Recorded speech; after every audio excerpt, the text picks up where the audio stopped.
مسلمانوں، شراب، جوا اور بت اور پاسے ناپاک ہی ہیں شیطانی کام، تو ان سے بچتے رہنا کہ تم فلاح پاؤ۔ شیطان یہی چاہتا ہے کہ تم میں اور دشمنی ڈلوا دے، شراب اور جوئے کے معاملے میں تمہیں اللہ کی یاد اور نماز سے روکے، تو کیا تم باز آئے؟ رفیقان گرامی، اللہ تبارک و تعالی کا بے پایا شکر و احسان ہے کہ اس نے ہمیں انسان بنا کر اس دنیا میں پیدا فرمایا، اور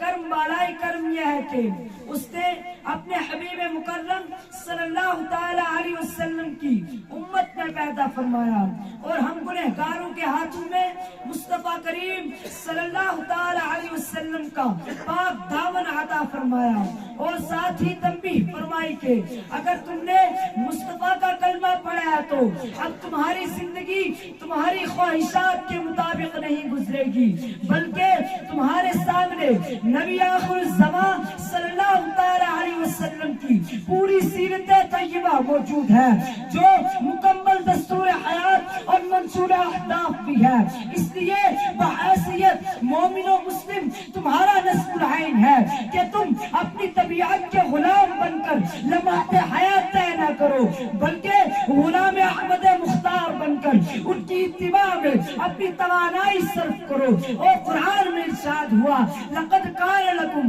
فی رسول اللہ اسوۃ حسنہ، اے میرے بندو تمہارے لیے نبی کی زندگی بہترین آئیڈیل ہے، خواہ وہ سماجیات کا شعبہ ہو یا اقتصادیات کا، معاشیات کا میدان ہو یا اخلاقیات کا، ہر میدان میں تمہیں آفتاب نبوت سے مکمل روشنی ملے گی۔ اگر تمہیں اپنی عملی زندگی کو منور و روشن کرنا ہے تو نبی آخر الزمان صلی اللہ تعالی علیہ وسلم کی سیرت طیبہ کی ضیاء بار قدموں سے اپنے خانہ دل کی تیرگی کو دور کرنا ہو۔ اور ہاں یاد رکھنا، فقط نام لینے یا نعرہ لگانے سے تم کامل ایمان والے تصور نہیں کیے جاؤ گے، بلکہ اس کے لیے ایک معیار ہے۔ قرآن میں ہے کہ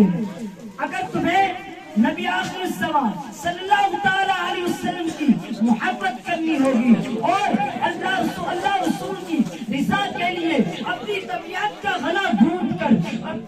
مصطفیٰ جان رحمت کی شریعت پر عمل کرنا ہوگا۔ اگر ایسا نہیں کر سکے تو تمہیں دنیا میں بھی ذلتوں کا سامنا کرنا ہوگا، اور کل قیامت کے دن رسوائیوں سے